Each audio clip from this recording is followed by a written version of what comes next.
Hello and welcome you all in the course of Probability and Statistics. Now I am your instructor Hardik Joshi. Now in this lecture we should learn about some example of binomial distribution.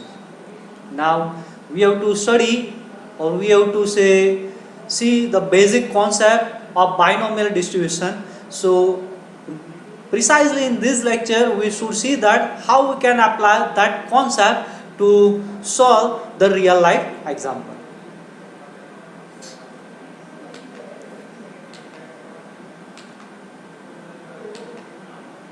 So let's start the example. Say one statement is given. Say comment on the following statement.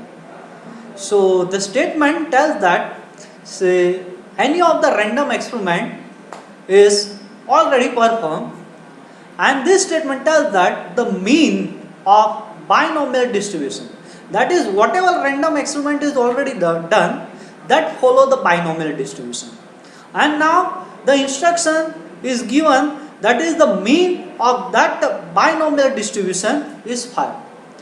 So more precisely we have to see that say mean for the binomial distribution. Yeah, in general the standard symbol of mean say mu, yeah x bar, yeah x, yeah capital M, whatever you may be write down. But say in the context of our previous lecture we have to use the symbol of the mean is say mu. So we have to follow same symbol. So we have to say that say mu is equal to 5. And the second information is also given that its variance. So we know that the variance is that is the positive square root, positive standard deviation, that is positive square root of the variance. But here variance is given 9.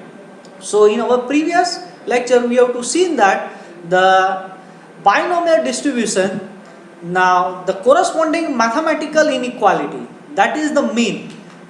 So mean for binomial distribution, that is n into p, in terms of the parameter of this binomial distribution. So mu is equivalent to n into p, where n that is the number of trial, how many times you have to repeated the same experiment, and now small p represents the number of success in one individual trial. So mean is given, so ultimately the information is given the value of n into p is equivalent to 5. The second information, that is variance, is given, but for binomial distribution variance is represented by say npq, that is we have to say that npq is equivalent to 9, and we are interested to comment on this statement, that is whether the statement is right or wrong. So we have to consider just a simple calculation. We have to just consider the ratio of the given mathematical expectation. So variance and mean is given, so we have to consider the ratio of the variance and mean. So variance is equal to npq and the mean is np. So we have to consider the ratio, that is npq upon np. But we know that in binomial distribution n represents the number of trial, and definitely whenever we have to perform any of the random experiment, so number of trial is definitely positive. It may be start from whatever random experiment we have to repeat it 1 times, 2 times, 3 times, yeah it may be a finite number of times, but ultimately we have to say that that number of trials should be finite, that is n is not equal to 0. The second thing, small p, that is the number of success in the individual trial. And remember whatever experiment we have to perform, and now it's clearly given in the statement, that is the mean and variance is given. So definitely whatever success, it may be however small, however large, but definitely is greater than 0. Because if we have to assume say p is equal to 0, that is just like an impossible event, and if impossible event, so that's why the random experiment is not possible. But the statement tells that the mathematical expectation, that is binomial as well as variance, is exist for particular random experiments. So definitely there is something ratio of success definitely is greater than 0. So ultimately we have to say that n is not equal to 0 and p is not equal to 0. And now n and p both are not equal to 0 and is positive. That's why we have to remove, that is cancel out, say n and p from numerator as well as denominator. So there is just only q is present on the numerator. So just by plugging the value of variance, that is 9, and mean is 5, we have to simply get the value of q is 9 by 5. And value of q, now in binomial distribution, the q represents the number of failure in one individual trial. So we have to get the value of q is equal to 9.5, 9 divided by 5. So it is approximately 1.8. So ultimately we have to say that 1.8, that is greater than 1. But we know that p and q represent the number of success and number of failure respectively in one individual trial, and definitely is bound between 0 and 1. It's definitely bound between 0 and 1. But here you have to see in the slide, say q, that is number of failure, is exceed 1, and which is not possible. So hence the given statement is wrong. So finally we have to conclude that, say none of the random experiment exists whose binomial distribution is represents this mathematical expectation, that is mean is 5 and variance is 9, is wrong. None of the random experiment exists which follow this binomial parameter, that is mean is 5 and variance is 9.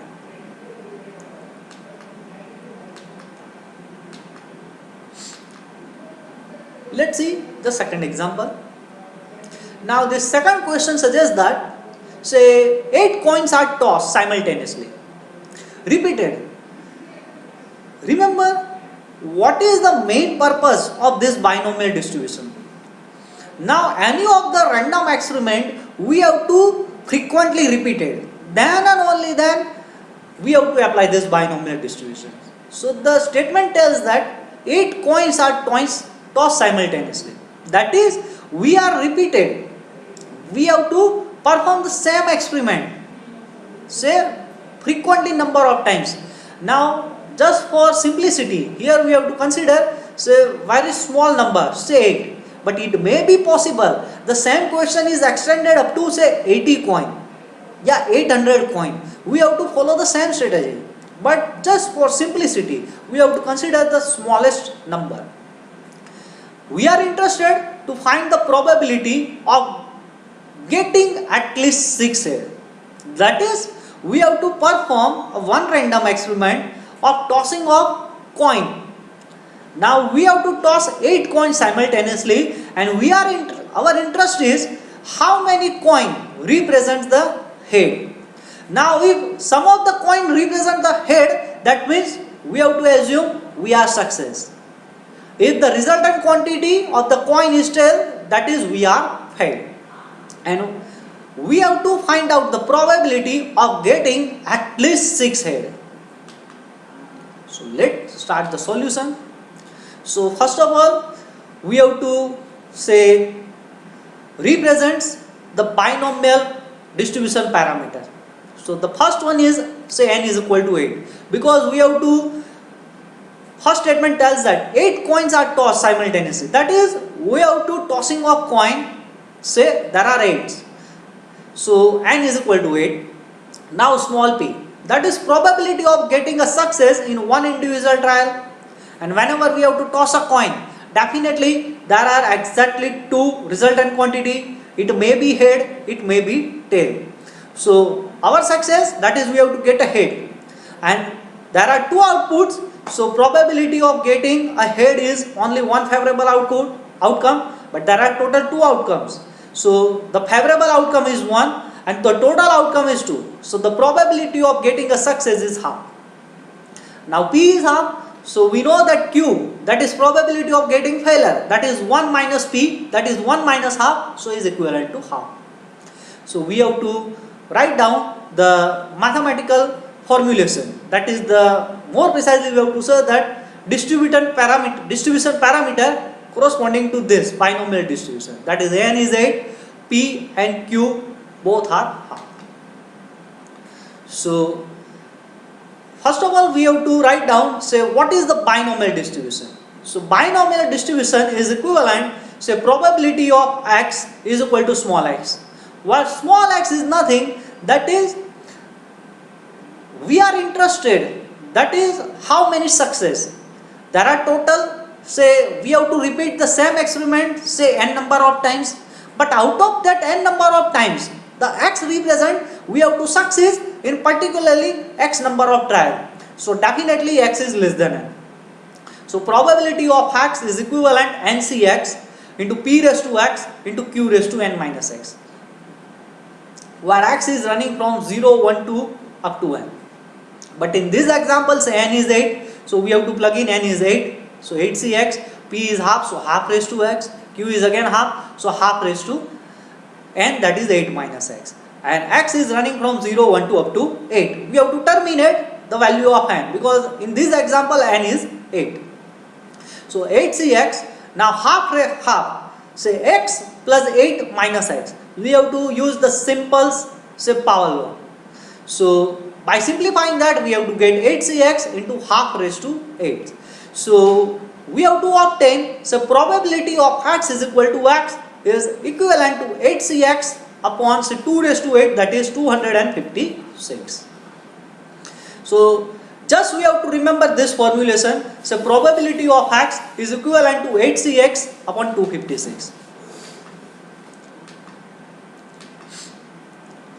So again, for sake of conveniency, we have to write down the same expression. Say we have to obtain probability of x is equivalent to 8cx upon 256. So probability of getting at least 6 eggs, these are our interests. So at least 6 eggs, that is, it can be represented like this: probability of x greater or equal to 6. But in this particular example, say value of n is 8. So we have to write down probability of x greater or equal to 6 is equivalent probability of x equal to 6 plus probability of x equal to 7, and the last term probability of x equal to 8. So just we have to plug in the value of x is equal to 6 in the formula which is written in the margin. So probability of x equal to 6. So just plug in x is 6, so 8c6 upon 256.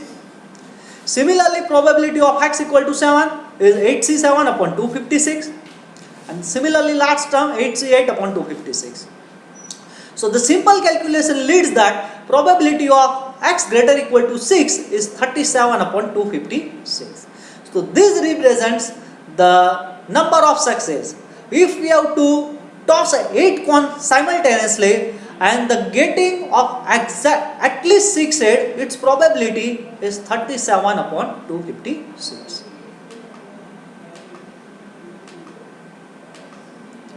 Let's see one more example. Say in a street of 200 family, say 40 family purchase the Hindu newspaper.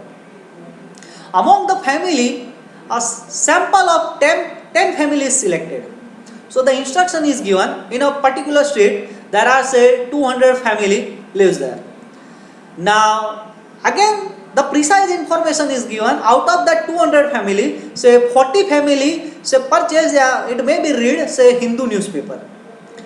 And we have to perform one random experiment by taking a particular sample, and we have to take a sample of 10 family.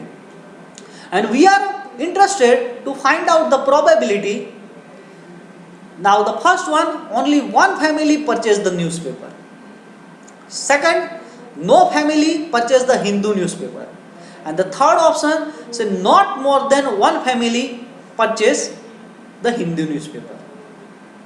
So let's move in the direction of solution. So first of all, we have to write down the mathematical formulation of the binomial distribution, that is probability of x is equivalent to NCx p raised to x into q raised to n minus x.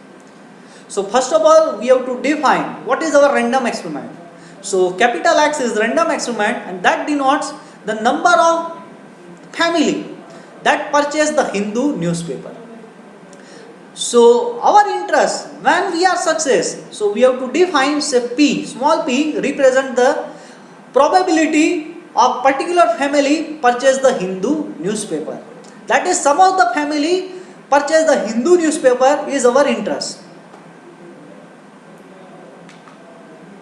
So we have to find out the value of P. Say the information given in the question. Now 40 family purchase Hindu newspaper and there are total 200 family. That is 40 divided by 200. So we have to say that the probability of getting a success in one individual trial, that is 1 by 5, that is 0.2. So probability of success is 0.2, so probability of getting failure Q, that is 1 minus P, that is 1 minus 1 by 5, that is 4 by 5, that is 0.8. And also we have to collect a sample of 10 family, that is the value of n is 10. So whenever we have to deal with the first, second or third option, we have to remember this binomial parameter of binomial distribution, that is n is 10, P is equal to 1 by 5 and Q is 4 by 5. So let's start the first option. Only one family purchased the Hindu newspaper. So first of all, what we have to done, one family, so our interest, that is x is equal to 1. So just plug in the value of small x is equal to 1 in the formulation of the binomial distribution, that is NCX. So NC1. Now P raised to x, that is P raised to 1 because x is 1, and Q raised to n minus x, that is Q raised to n minus 1. And n is 10, so again plug in the value of n is 10, so 10C1. Now P is, we have to calculate 1 by 5, Q also we have to calculate 4 by 5, so 4 by 5 raised to 10 minus 1, that is 9. And just simple calculation leads, its value is 2 into 4 by 5 raised to 9. So we have to conclude that, say, only one family purchased the Hindu newspaper, its probability is equivalent to 2 into 4 by 5 raised to 9. So second option. No family purchased the Hindu newspaper. So it just simply the value of x is 0. So instead of x is equal to 1, we have to plug in the value of x is 0. So is NC 0, P raised to 0, Q raised to n minus 0. Plug in the value of n is 10. So it's lead 10C0, 1 by 5 raised to 0, 4 by 5 raised to 10. But we know that NC0 is 1. That is 10C0 is 1. 1 by 5, anything raised to 0. Definitely positive raised to 0. So 1 by 5 raised to 0 is 1. So the finally we have to say that number of no family purchased the Hindu newspaper, its probability is 4 by 5 raised to 10. And the last and third option. Third option say that not more than one family purchased the Hindu newspaper. That is probability of x is less than equal to 1. So it's nothing, it's just an addition of the first option as well as second option. Because not more than one, that is it may be one family purchased the newspaper, yeah, no family purchased the newspaper. So probability of x less than equal to 1 is exactly equivalent probability of x equal to 0 plus probability of x equal to 1.